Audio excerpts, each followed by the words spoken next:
ലോക്സഭാ തെരഞ്ഞെടുപ്പ് ചൂടിലേക്ക് പത്തനംതിട്ട മാറിക്കഴിഞ്ഞു. പത്തനംതിട്ടയിൽ ഇക്കുറി എൻഡിഎക്ക് വേണ്ടി ആരാകും സ്ഥാനാർത്ഥിയാകുക എന്നുള്ളതിന് ഒരു ഉത്തരം ഇതുവരെ ലഭിച്ചിട്ടില്ല. പല പേരുകളും ഉയർന്ന് കേൾക്കുന്നുണ്ട്. ഇപ്പോൾ PC ജോർജ് നമ്മോടൊപ്പമുണ്ട്. സ്വാഗതം സർ. പത്തനംതിട്ട ലോക്സഭാ മണ്ഡലത്തിൽ ഒരു ക്രിസ്ത്യൻ കാൻഡിഡേറ്റിനേക്കാളും കൂടുതൽ ഹിന്ദു നായർ വിഭാഗത്തിൽപ്പെട്ട ഒരു കാൻഡിഡേറ്റ് ആയിരിക്കും നല്ലത് എന്ന് BJPയിലെ ഒരു വിഭാഗം ആവശ്യപ്പെടുന്നതായി വിവരം ലഭിക്കുന്നു. അതിനോട് അങ്ങയുടെ ഒരു പ്രതികരണം എന്താണ്? എനിക്കങ്ങനെ അഭിപ്രായം കേട്ടില്ല. കേൾക്കാതെ ഞാൻ മറുപടി പറഞ്ഞത് ശരിയല്ല. ഇതുവരെയും BJPക്കകത്ത് അങ്ങനെ ഒരു തർക്കമില്ല. വേറെ പല ആളുകൾക്കും അഭിപ്രായം ഉണ്ടാവും. BJP ഇവിടെ ഒറ്റക്കെട്ടാണ്. കെ സുരേന്ദ്രൻ നേതൃത്വമുള്ള പാർട്ടിയാണ്. അതിൽ ആർക്കും തർക്കങ്ങളൊന്നുമില്ല. സ്ഥാനാർത്ഥിയൊക്കെ അവർ ഏകദേശം ഫിക്സ് ചെയ്തിട്ടുണ്ടെന്നാണ് ഞാൻ മനസ്സിലാക്കുന്നത്. ഇതുവരെയും ഒരു തർക്കവും ഉണ്ടായതായി എന്റെ മുമ്പിൽ വന്നിട്ടില്ല. എനിക്കറിയില്ല. അങ്ങയുടെ മകൻ ഷോൺ ജോർജിന്റെ പേരും ഉയർന്നു കേൾക്കുന്നുണ്ട്. ഷോൺ ജോർജ് വരാനുള്ള ഒരു സാധ്യതയുണ്ടോ? എനിക്ക് ചിരി വരുന്നേ. അപ്പോൾ PCR വരായിരുന്നത് അവർക്ക് ആര് വന്നാലും കൊള്ളായില്ലേ? PCRന്റെ പേര് വന്ന മുതലാണല്ലോ ഈ തർക്കം. അവസാനം പലരുടെയും പേര് പറഞ്ഞിട്ട് മാറുന്നില്ലെങ്കിൽ അവസാനം എന്നാൽ ഷോൺ ജോർജിന്റെ പേര് വന്ന് PCRനെ ഭീഷണിപ്പെടുത്താം. അപ്പം അതിന്റെ അർത്ഥം എന്താ? PCR വന്ന കുഴപ്പമുണ്ടില്ലേ? ഉണ്ട്, ഇച്ചിരി കുഴപ്പമുണ്ട്. അതിന് അംശം വേണ്ട. ഞാൻ ഒരു കൊള്ളയ്ക്ക് കൂട്ടു നിൽക്കുന്നവനല്ല. മനസ്സിലായില്ലേ? കൊള്ളയടിച്ച് നമ്മൾ നശിപ്പിച്ചു വെച്ചിരിക്കുക. ഞാൻ ചോദിക്കട്ടെ, പത്തനംതിട്ട പാർലമെന്റ് നിയമവെള്ളം ഒരു മാന്യൻ 15 കൊല്ലം MP ആയിട്ട് ശബരിമലയുടെ നാടല്ലേ ഈ പത്തനംതിട്ട? ശബരിമല എന്ന് പറയുന്ന ലോക ഭൂപടത്തിൽ പറഞ്ഞ സ്ഥലമല്ലേ? 50 കൂടുതൽ വിദേശ രാജ്യങ്ങളിൽ നിന്ന് അയ്യപ്പ ഭക്തന്മാർ വന്ന് നേർച്ച കാഴ്ച സമർപ്പിച്ചു പോകുന്ന സ്ഥലമാണ് ശബരിമല. ആ ശബരിമല പറ്റി മിണ്ടിയിട്ടുണ്ടോ? 15 കൊല്ലം പാർലമെന്റിൽ എന്താണ് നിങ്ങൾ എന്തോ പറഞ്ഞത്? എനിക്കൊരു ഉത്തരവാദിത്വമില്ലേ? അയാളെ 15 കൊല്ലം MP ആക്കിയ ഈ ശബരിമല അയ്യപ്പനെ പറ്റി ഒരു വാക്ക് പറയാനുള്ള മര്യാദ കാണിക്കേണ്ട അയാള്. BJPയുടെ സംസ്ഥാന നേതൃത്വം അങ്ങ് പത്തനംതിട്ട ലോക്സഭാ മണ്ഡലത്തിൽ NDA സ്ഥാനാർത്ഥിയാകുന്നതിനെ എതിർക്കുന്നു എന്ന് തോന്നുന്നുണ്ടോ? ഞാൻ ചോദ്യമൊക്കെ ഊളത്തര വന്നു. ഇങ്ങനെ ചോദ്യം നിങ്ങളെ പ്രവീൺ എന്നല്ലേ പറയും? പ്രവീണിന്റെ ബുദ്ധി ഉറക്കാത്തതുകൊണ്ട് ചോദിക്കുന്നത് അങ്ങനെയൊക്കെ. മനസ്സിലായില്ലേ? കാരണം ആ ചോദ്യത്തിന് അർത്ഥമായിരിക്കുന്നത് BJP ആളുകൾ അനുകൂലിക്കുന്നു, എതിർക്കുന്നു. ഇതൊന്നും പ്രശ്നമായ കാര്യമില്ല എന്നെ സംബന്ധിച്ചിടത്തോളം. ഞാൻ BJP ചേർന്നത് പത്തനംതിട്ട പാർലമെന്റിൽ MP ആയിക്കോളാം എന്ന ആഗ്രഹത്തോടുകൂടി എന്ന ആവശ്യത്തോടുകൂടിയല്ല. ഞാൻ കേന്ദ്ര നേതൃത്വമായി നഡ്ഡാജി ഉൾപ്പെടെയുള്ള നേതൃത്വമായി സംസാരിച്ചപ്പം എനിക്ക് ഒരു സ്ഥാനവും ഞാൻ ചോദിച്ചിട്ടില്ല. നോ ഡിമാൻഡ് എന്ന് ഞാൻ പറഞ്ഞു. അവർ ചോദിച്ചു എനി ഡിമാൻഡ്? നോ. എനിക്ക് പാർട്ടി മെമ്പർഷിപ്പ് വേണമെന്നേ പറഞ്ഞു. കാരണം എന്റെ പാർട്ടിയുടെ തീരുമാനം അത്. ഞാൻ പ്രതിദാനം ചെയ്യുന്ന കേരള ജനപക്ഷം സെക്യുലർ പാർട്ടി തീരുമാനിച്ചതനുസരിച്ച് BJP ചേരുക എന്ന് കത്ത് കൊടുത്തു കഴിഞ്ഞ് പിന്നെ എന്നെ ഡിമാൻഡ്? No demand. അതുകൊണ്ട് ഞാൻ പത്തനംതിട്ട സ്ഥാനാർത്ഥിയാകുന്നു ഇല്ലയോ എന്നുള്ള ഇമ്മെറ്റീരിയലാണ്, ഒരർത്ഥമില്ലാത്ത കാര്യമാണ്. പത്തനംതിട്ട ലോക്സഭാ മണ്ഡലത്തിൽ മതന്യൂനപക്ഷ വിഭാഗങ്ങൾക്ക് നല്ല സ്വാധീനമുള്ളൊരു മേഖലയാണ്. അതുകൊണ്ട് തന്നെ ക്രൈസ്തവ വിഭാഗത്തിൽ നിന്നുള്ള ഒരു സ്ഥാനാർത്ഥി മത്സരിക്കുകയും ആ സ്ഥാനാർത്ഥിക്ക് സാധ്യതയില്ല എന്ന് ഒരു പക്ഷേ BJP നേതൃത്വം കരുതുകയാണെങ്കിൽ അത് മണ്ടത്തരമാകുമോ? ആ ചോദ്യം മടയത്തരമാണ്. കാരണം എന്താണെന്ന് ചോദിച്ചാൽ ഇവിടെ ഏറ്റവും കൂടുതൽ വോട്ടുള്ള വിഭാഗം എന്ന് പറയുന്ന സത്യത്തിൽ ഇവിടുത്തെ ക്രിസ്ത്യൻ കമ്മ്യൂണിറ്റിക്കും നായർ കമ്മ്യൂണിറ്റിക്കും എല്ലാം വലിയ വ്യത്യാസമില്ലാതെ വോട്ടുണ്ട്. ഈഴവ കമ്മ്യൂണിറ്റിക്ക് വോട്ടുണ്ട്. ഏറ്റവും കുറച്ച് മുസ്ലിം വോട്ടുകളുള്ള പാർലമെന്റ് നിയമങ്ങളും പത്തനംതിട്ടയാണ്. അതാണ് സത്യം. കാരണം ബാക്കിയുള്ള 19 നിയോജക മണ്ഡലത്തിലും ഈ പത്തനംതിട്ടയ്ക്ക് കൂടുതൽ മുസ്ലിം വോട്ടർമാരുണ്ട്. ഏറ്റവും കുറച്ച് മുസ്ലിം വോട്ടർമാരുണ്ടെന്നുള്ളതല്ലാതെ മറ്റ് മതസ്ഥ നോക്കിയ ക്രിസ്ത്യൻ കമ്മ്യൂണിറ്റിയിൽ ക്രിസ്ത്യാനി എന്ന് പറയുമ്പോൾ ആരൊക്കെയുണ്ട്? പെന്റിക്കോസ്റ്റ് ഉണ്ട്, ജാക്കബറ്റ്സ് ഉണ്ട്, ഓർത്തഡോക്സ് ഉണ്ട്, CSI ഉണ്ട്, മർത്തോമ വലിയ സഭയാണ്, മർത്തോമ സഭയുണ്ട്, കത്തോലിക്കരുണ്ട്. എല്ലാ ക്രിസ്ത്യൻ വിഭാഗങ്ങളും ഉള്ള ഒരു നിയോജകമണ്ഡലമാണ് പത്തനംതിട്ട. അവിടെ ഞാൻ ഏതെങ്കിലും സമുദായത്തിന്റെ ആളായിട്ട് അറിയപ്പെടാൻ ആഗ്രഹിക്കുന്നത്. ഞാനൊരു ക്രിസ്ത്യാനിയാണ്. അഭിമാനത്തോട് പറഞ്ഞ് ഞാൻ ക്രിസ്ത്യാനിയാണ്. അത് നിയമസഭയിലും ഞാൻ ക്രിസ്ത്യാനി എന്ന് പറയുന്നത് എനിക്കൊരു മടിയില്ല അത് പറയാം. എന്ന് വിചാരിച്ച് മറ്റു മതങ്ങളോട് ഹൈന്ദവ സമൂഹം എന്റെ എല്ലാ കാര്യത്തിലും എന്നെ സഹായിച്ചിട്ടുള്ള ഹൈന്ദവ സമൂഹമാണ്. അപ്പോൾ അവരോട് അത്ര ബന്ധവും അനുഭവമുണ്ട്. പിന്നെ ഞാൻ BJP ചേർന്ന് പറഞ്ഞാൽ എന്റെ ഏത് ഇഷ്യൂ വന്നപ്പോഴും എന്നെ സഹായിക്കാൻ ഓടിയെത്തത് RSSും BJPയും പ്രവർത്തകരാണ്. പിണറായി എന്നെ 4 പ്രാവശ്യം വീട്ടിൽ നിന്ന് അനാവശ്യമായി ഒരു കേസും ഇല്ലാതെ കള്ളക്കേസ് എന്താന്ന് പോലും എനിക്കറിയാതെ പോലീസ് എന്നെ കൊണ്ട് അറസ്റ്റ് ചെയ്ത് കൊണ്ടുപോയാലും 10-20 വണ്ടിയും പോലീസും ഇന്നയായിട്ട് കൊണ്ടുപോയി. ആ പോയ വഴിക്കെല്ലാം എന്നെ സഹായിക്കാൻ ഓടിയെത്തത് BJPയുടെ RSSന്റെയും പ്രവർത്തകരാണ്. അപ്പോൾ എനിക്കൊരു സുരക്ഷിത ബോധം BJPയിലാണ്, RSS പ്രവർത്തകരോടൊപ്പമാണ്, BJP പ്രവർത്തകരോടൊപ്പമാണ് എന്ന് ബോധ്യപ്പെടുന്നതിന്റെ അടിസ്ഥാനത്തിലാണ് ഞാൻ BJP ചേർന്നത്. എനിക്ക് അത് ബോധ്യപ്പെട്ടതാണ്. ഇപ്പോൾ BJP ചെന്നതിന് ശേഷം അത്രമാത്രം ശക്തമായ സഹായവും സഹകരണവും BJPയുടെ ഭാഗത്തുനിന്ന് ഉണ്ടാകുന്നുണ്ട്. ഞാൻ വളരെയേറെ സംതൃപ്തനാണ്. ഇപ്പോൾ ഈ കുമ്മനം രാജശേഖരന്റെ പേര് പരിഗണിക്കപ്പെടുന്നുണ്ട്. അതുപോലെ ഗോവ ഗവർണർ PS ശ്രീധരൻപിള്ളയുടെ പേര് പരിഗണിക്കപ്പെടുന്നുണ്ട്. അങ്ങയുടെ മകൻ ഷോൺ ജോർജിന്റെ പേര് പരിഗണിക്കപ്പെടുന്നുണ്ട്. ഈ ആദ്യം പറഞ്ഞ രണ്ട് പേരുകൾ അവർ നായർ സമുദായ വിഭാഗങ്ങൾ അല്ലെങ്കിൽ ഹിന്ദു വിഭാഗത്തിലായതുകൊണ്ട് അതിന് പകരം ഒരു ക്രൈസ്തവ സ്ഥാനാർത്ഥി ആകുന്നത് ശരിയാകില്ല എന്ന് ആരെങ്കിലും പറഞ്ഞാൽ അത് രാഷ്ട്രീയ ഭേദമന്യേ അങ്ങനെ ഒരു അഭിപ്രായം വന്നാൽ അത് ശരിയാണോ? പത്തനംതിട്ട ലോക്സഭാ മണ്ഡലത്തിൽ അങ്ങനെ ഒരു സാധ്യതയുണ്ടോ? ഈയനം വിവരക്കേടും മണ്ടഹത്തരങ്ങളൊക്കെ എല്ലാവരും പറഞ്ഞുകൊണ്ടിരിക്കും രാഷ്ട്രീയത്തിൽ. ഞാനതൊന്നും മൈൻഡ് ചെയ്യാറില്ല. ഇവിടെ കുമ്മനം ഒരു MP ആയ യോഗ്യനായ വ്യക്തി എന്നാ തർക്കമിരിക്കുന്നു? അത് എവിടെയെന്നുള്ളത് വേറെ കാര്യം. അത് പാർട്ടി നേതൃത്വം തീരുമാനിക്കുന്നത്. ഇവിടുന്ന് പ്രവീണും PCയോറും അല്ല തീരുമാനിക്കുന്നു. മനസ്സിലായില്ലേ? അല്ല റിപ്പോർട്ടർ ചാനൽ തീരുമാനിക്കുന്നതിനെ ആക്കാൻ പറ്റും? ഇല്ലല്ലോ. അത് പാർട്ടി നേതൃത്വം ചർച്ച ചെയ്യട്ടെ. അതുപോലെ ഈ നമ്മുടെ ഗോവ ഗവർണർ അദ്ദേഹം ഇന്നലെ രാത്രി എന്നെ ഫോണിൽ വിളിച്ചു. ഞാൻ സംസാരിച്ചു. കാരണം അദ്ദേഹം ഒരു കാരണവശാലും എങ്ങനെ നിൽക്കുന്നതിനെ പറ്റി ആലോചിച്ചിട്ടില്ല എന്ന് എന്നോട് പറഞ്ഞു. എനിക്കറിയില്ല. അദ്ദേഹം ഇതുവരെയും അദ്ദേഹത്തോട് പാർട്ടിക്കാരും ഇങ്ങനെ ഒരു സ്ഥാനാർത്ഥിയെ പറ്റി പറഞ്ഞിട്ടില്ല PC. പിന്നെ എന്തിനിങ്ങനെ പേര് വരുന്നു എനിക്ക് മനസ്സിലാകുന്നില്ല എന്ന് അദ്ദേഹം എന്നോട് പറയണ്ടായി. അപ്പോൾ ഇതൊക്കെ ഒരു കുശുമ്പിന്റെ ഭാഗമാണ് ഈ സ്ഥാനാർത്ഥിത്വവും ബഹളമൊക്കെ. ഒരു കാര്യമില്ല, അതിനകത്തൊന്നും അർത്ഥമില്ല. പാർട്ടി തീരുമാനിച്ചിട്ടുണ്ട്. പാർട്ടി ഒരു 2 ആഴ്ച മുമ്പ് സ്ഥാനാർത്ഥിയെ നിശ്ചയിച്ചിട്ടുണ്ടെന്നാണ് ഞാൻ മനസ്സിലാക്കുന്നത്. ആ പാർട്ടി പറയുമ്പോൾ ആ സ്ഥാനാർത്ഥി രംഗത്ത് ഒരു വോട്ട് മേടിക്കും, ജയിക്കും, പാർലമെന്റിൽ പോയി മോദിജി പ്രധാനമന്ത്രിയാകുമ്പോൾ കൈപൊക്കും. യാതൊരു സംശയം വേണ്ട. അങ്ങ് തന്നെയാണോ? അത് അങ്ങ് തന്നെയാണോ? അത് ആരാന്നറിയത്തില്ല. അത് പാർട്ടി മോളിൽ നിന്ന് പറയട്ടെ. മോളിൽ നിന്ന് പറയുമ്പോഴേ എല്ലാം എനിക്ക് പറയാനാ കാര്യം. ആരാണെങ്കിലും ഇവിടെ നിൽക്കുന്ന ആരാണോ BJPയുടെ കേന്ദ്ര നേതൃത്വം നിർദ്ദേശിക്കുന്ന ആളാരാണോ ആ ആൾ ഇവിടെ നിൽക്കും. വലിയ 1 ലക്ഷം വോട്ടിൽ കൂടുതൽ ഭൂരിപക്ഷത്തിന് ജയിക്കും. ഇന്ത്യൻ പാർലമെന്റിൽ പോയി ശബരിമലയെപ്പറ്റിയും ഇവിടുത്തെ നാടിനെപ്പറ്റിയും ഒക്കെ പ്രസംഗിക്കും. അതോടൊപ്പം ശബരിമല എന്ന് പറയുന്ന കേന്ദ്ര ഗവൺമെന്റിന്റെ പരിഗണനയിലുള്ള സ്ഥലമാക്കി മാറ്റി 1,000 കോടി രൂപയെങ്കിലും ശബരിമലയുടെ വികസനവുമായിട്ട് ബന്ധപ്പെട്ട് ചെലവഴിക്കാൻ കഴിയുന്ന സാഹചര്യം ഉണ്ടാവും. അങ്ങനെ ഒത്തിരിയേറെ കാര്യങ്ങൾ. നമ്മുടെ പിൽഗ്രിം ടൂറിസം, ഏറ്റവും പ്രധാനപ്പെട്ട പിൽഗ്രിം ടൂറിസം നമ്മുടെ ഈ പത്തനംതിട്ട പോലെ അതിന് പ്രധാനപ്പെട്ട സ്ഥലം ലോകത്തൊടത്തുമില്ല. ശബരിമല, മലയാളപ്പുഴ എന്നാ നിസാര, കോന്നിയിലെ ആന അറിയാമല്ലോ, കോന്നി. അത് കഴിഞ്ഞ് നമ്മുടെ കാഞ്ഞിരപ്പള്ളിയിലെ വലിയ പള്ളി, എരുമേലി വാവരുപള്ളി നിസാരാണോ? അത് കഴിഞ്ഞ് അരിയുത്ര പൊറോനാപ്പള്ളി, അത് കഴിഞ്ഞ് വാഗമണിൽ ചെന്നാൽ നമ്മുടെ വാഗമൺ കുരിശുമല ആശ്രമം പോലെ തന്നെ അവിടെ അള്ളാപ്പാറയുണ്ട്, മുരുകമ്മലയുണ്ട്. മുരുകമ്മല എന്ന് പറയുന്നത് ആ മുരുകമ്മല ഉൾപ്പെട്ട പ്രദേശം 25 ഏക്കർ ബഹുമാനപ്പെട്ട നമ്മുടെ വെള്ളാപ്പള്ളി നടേശന്റെ പേര് 10 ഏക്കർ പതിച്ചു കൊടുത്ത 15 ഏക്കർ മീനച്ചി താലൂക്ക് യൂണിയൻ ഭരിച്ചു കൊടുത്തിരിക്കും. ഞാൻ തന്നെ ഇനീഷ്യേറ്റീവ് എടുത്ത് നിർബന്ധമായും അന്ന് നമ്മുടെ തിരുവഞ്ചൂർ രാധാകൃഷ്ണൻ റവന്യൂ മന്ത്രിയായപ്പോൾ അവർ പതിച്ചു കൊടുത്തിട്ടാണ്. അവിടെ പണിയാമെന്ന് വെള്ളാപ്പള്ളിക്ക് വാക്ക് പറഞ്ഞ് അവിടെ ക്ഷേത്രം പണിയെന്ന് പറഞ്ഞിട്ടുണ്ട്. പക്ഷെ അവിടെ കുറച്ചേരമായിട്ട് പണിയാൻ ഞാൻ അന്വേഷിച്ചപ്പോൾ അവിടെ അങ്ങോട്ട് പോകാൻ വഴിയില്ലെന്ന് പറഞ്ഞിട്ട് അവിടെ കാഞ്ഞിരപ്പള്ളി പാലാ രൂപതയായിട്ട് ബന്ധപ്പെട്ട കള്ളങ്ങാട്ട് പിതാവിന്റെ സമ്മതത്തോടുകൂടി അവിടെ വാഗമൺ വികാരിച്ചന്റെ സാന്നിധ്യത്തിൽ റെസ്റ്റന്റിപ്പിയുടെ ആളുമായിട്ട് ഇന്ന് വഴി നല്ല വൃത്തിയായിട്ട് വഴി പൊട്ടിച്ചു കൊടുത്തിട്ടുണ്ട്. അപ്പോൾ ഇനി അവിടെ പള്ളി പണി ക്ഷേത്രം പണിതാൽ മതി.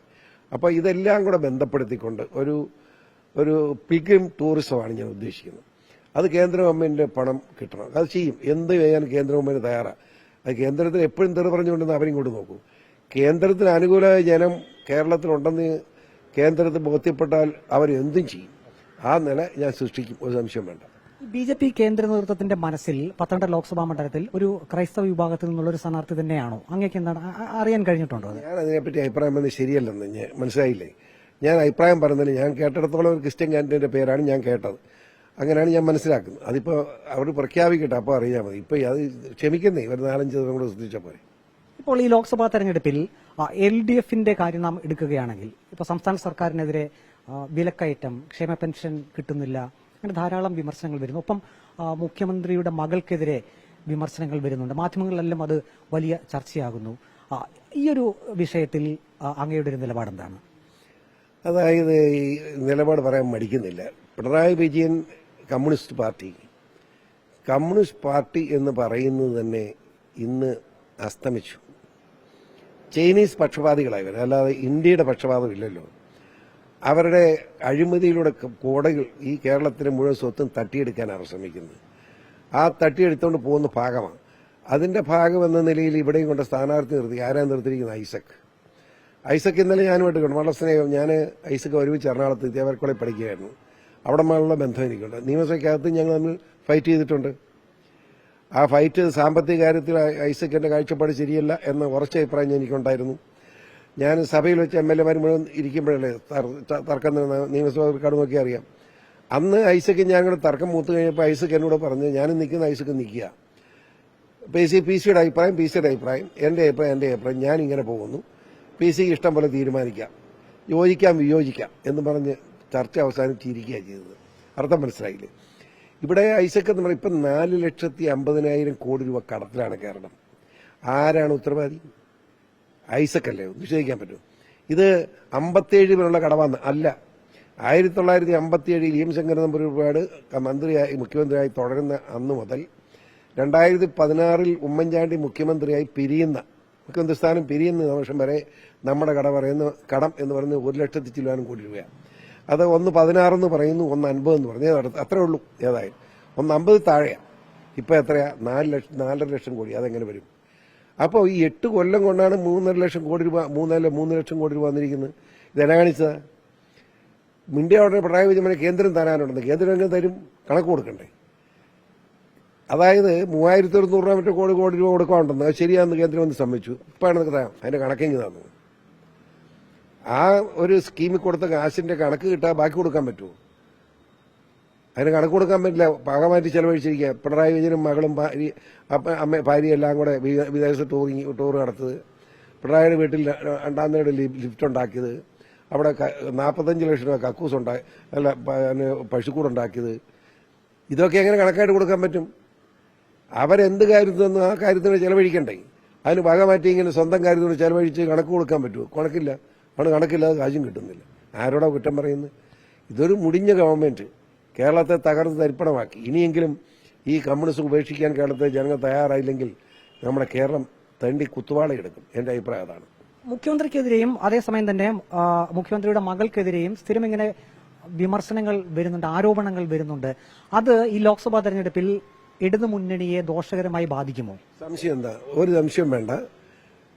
മുഖ്യമന്ത്രിയുടെ മകള് 1,72,00,000 രൂപ CMRൽ നിന്ന് വാങ്ങിയിട്ടുണ്ടെന്നുള്ള ഓഡിറ്റ് റിപ്പോർട്ട് വന്നു കഴിഞ്ഞു. അതിനി നിഷേധിക്കാൻ കഴിയില്ല. എന്തിനു വാങ്ങി? അവരെന്ത് സേവനം കൊടുത്തിട്ട്? ഞാൻ പ്രവീണ് എനിക്ക് 500 രൂപ തന്നു. ഞാൻ എന്തെങ്കിലും സേവനം ചെയ്യാതെ ചുമ്മാ സന്തോഷം എടുത്തതാണ്, അല്ല പിരിവ് തന്നത്? അത് പറയട്ടെ. അവിടെയാണ് ഈ പെങ്കൊച്ച് അല്ലെങ്കിൽ നമ്മുടെ പിണറായിയുടെ മകള് ജയിലിൽ പോകാൻ പോകുന്നത്. ജയിലിൽ പോകാൻ മാർക്കുമില്ല. അത് വരും. ജയിലിൽ പോകേണ്ടി വരും. പിണറായി വിജയനും പോകേണ്ടി വരും. എന്റെ ഉറച്ച വിശ്വാസം. അത് ബഹുമാനപ്പെട്ട ഹൈക്കോടതി വളരെ വ്യക്തമായി. നമ്മുടെ കർണാടക കോടതി പോലെ പിണറായി വിജയന്റെ മകള് ബഹളം വെച്ചോണ്ട് അവിടുന്ന് കേരള ഹൈക്കോടതി ഇച്ചിരി സൗമ്യമായിട്ടാണ് പറഞ്ഞ് കർണാടക ഹൈക്കോടതി അടിച്ചു കുന്ന ഇങ്ങോട്ട് വിട്ടിരിക്കുന്നത്. ഇനി അങ്ങോട്ട് പോകാനാ? അതുകൊണ്ട് അവർക്ക് വേണ്ടി ജയിൽ തുറന്നു കിടപ്പുണ്ട്. അത് എന്ന് നമ്മുടെ പാർലമെന്റ് ഇലക്ഷൻ ശേഷമാണോ അത് അടുത്ത നിയമസഭാ ഇലക്ഷൻ തൊട്ട് മുമ്പാണോ ഇതൊന്നും പറയാൻ പറ്റില്ല. ഉറപ്പാണത്. ഈ ഒരു വിഷയം CPIM സംസ്ഥാന നേതൃത്വം കൃത്യമായി പ്രതിരോധിക്കുന്നുണ്ട് എന്ന് അങ്ങേക്ക് തോന്നുന്നുണ്ടോ? കൃത്യമായി എങ്ങനെ പ്രതിരോധിക്കും? പ്രവീൺ മനസ്സിലാക്കുക. വളരെ വ്യക്തമായിട്ട് ഇടതുപക്ഷ CPM സെക്രട്ടറി ഗോവിന്ദൻ ഉൾപ്പെടെ നിഷേധിച്ചു, തർക്കമുണ്ടാക്കി. പിണറായി കോടിയേരിയുടെ മകന്റെ പ്രതി ഇതുപോലെ സാമ്പത്തിക കേസ് വന്നപ്പോൾ അവർ പറഞ്ഞത് കോടിയേരിയുടെ മകനാണ്, മകനുമായിട്ട് ഉള്ള തർക്കം, പാർട്ടിക്ക് ബന്ധമില്ല എന്ന് പറഞ്ഞു. പിണറായിയുടെ മകൻ വന്നപ്പം പാർട്ടി അഭിപ്രായം എന്താ?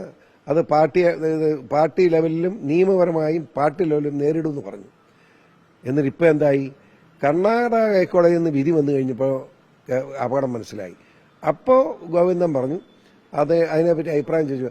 അത് എന്നോട് ചോദിക്കേണ്ട, വേണിയോട് കക്ഷിയോട് പോയി ചോദിക്കാൻ പറഞ്ഞു. അപ്പോൾ ഉപേക്ഷിച്ച് തുടങ്ങി. അതായത് കട്ടതാണെന്ന് ബോധ്യപ്പെട്ടു, രക്ഷയില്ല എന്ന് ബോധ്യപ്പെട്ടു.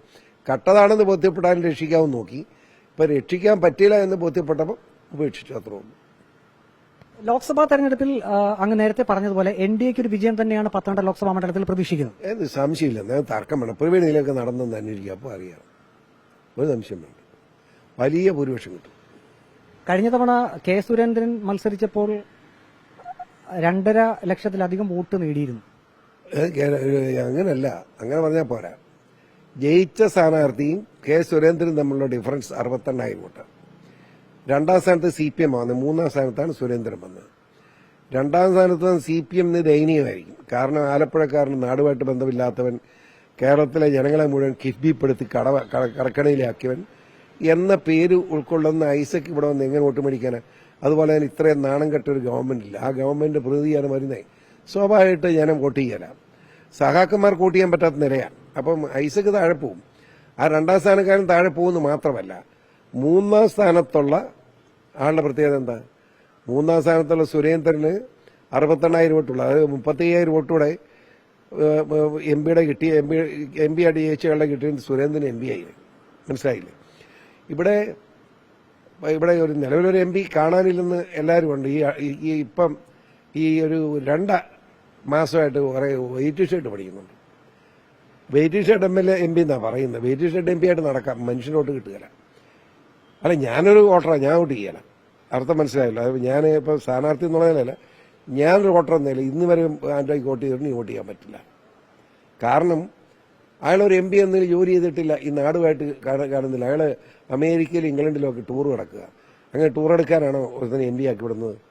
വലിയ ഗതികേടാണ്. മറ്റേ സ്വഭാവത്തെ പറ്റിയൊന്നും ഞാൻ പറയുന്നത്, ചേട്ടന്റെ അനിയന്റെയും സംസ്കാരവും സാമ്പത്തിക അഴിമതിയും, പിന്നെ 2 ബാങ്ക് തകർത്തവരാ. പൂഞ്ഞാർ സർവീസ് സഹകരണ ബാങ്കും മൂന്നിൽ സർവീസ് ബാങ്ക് രണ്ടും തകർത്ത് ഇപ്പോൾ അഡ്മിനിസ്ട്രേറ്റീവ് ഭരണത്തിലാണ്. ആയിരക്കണക്കിന് ഞങ്ങൾക്ക് കാശ് കൊടുക്കാണ്ട് അറിയാമോ? അതിന്റെ എല്ലാം കണക്ക് പറഞ്ഞാൽ കൂടിപ്പോവും. ഞാനൊരു സ്ഥാനാർത്ഥി എന്ന നിലയിൽ അയാൾ സ്ഥാനാർത്ഥി എന്ന് ഉറപ്പായ സാഹചര്യത്തിൽ അങ്ങനെ കുറ്റപ്പെടുത്തുന്നില്ല. ഇനി അത് പറയുന്ന മര്യാദയില്ലല്ലോ. അതുകൊണ്ട് ഞാനത് വോട്ട് ചെയ്യാൻ പറ്റില്ലെന്ന്, അതാണ് പ്രശ്നം. ഒരു ചോദ്യം കൂടി. BJPയുടെ സംസ്ഥാന നേതൃത്വം അങ്ങയോട് എപ്പോഴെങ്കിലും ഈ ലോക്സഭാ തെരഞ്ഞെടുപ്പ് സംബന്ധിച്ച് അനൌപചാരികമായോ ഔപചാരികമായോ എന്തെങ്കിലും ചർച്ച നടത്തിയിട്ടുണ്ടോ? ഞാൻ അങ്ങനെയൊക്കെ സംസാരിക്കുക ശരിയല്ലെന്ന്. ഈയിനം കാര്യങ്ങളൊക്കെ ഒരു പാർട്ടി നേതൃത്വമായിട്ട് നടക്കുന്ന ചർച്ചകളെല്ലാം പുറത്ത് പറയുന്ന ഒരുത്തനാണ്. പിന്നെ എന്നെ എങ്ങനെ വിശ്വസിക്കും? അതുകൊണ്ട് എനിക്കത് പറയാൻ കഴിയില്ല. PC ജോർജ് വലിയ ആത്മവിശ്വാസത്തിലാണ്. പത്തനംതിട്ട ലോക്സഭാ മണ്ഡലത്തിൽ NDA സ്ഥാനാർത്ഥിയായി ഒരു ക്രൈസ്തവ വിഭാഗത്തിൽപ്പെട്ട ആൾ തന്നെയായിരിക്കുമെന്ന്, അങ്ങനെ ഒരു തീരുമാനത്തിലേക്കാണ് കേന്ദ്ര നേതൃത്വം പോവുക എന്നാണ് PC ജോർജ് വ്യക്തമാക്കുന്നത്. അതേസമയം തന്നെ NDA ഇക്കുറി പത്തനംതിട്ട ലോക്സഭാ മണ്ഡലത്തിൽ വിജയിക്കുമെന്നും PC ജോർജ് അവകാശപ്പെടുന്നു. വീഡിയോ ജേർണലിസ്റ്റ് അജി കുടുമണ്ണൊപ്പം റിപ്പോർട്ടർ പ്രവീൺ പുരുഷോത്തമൻ, റിപ്പോർട്ടർ പത്തനംതിട്ട.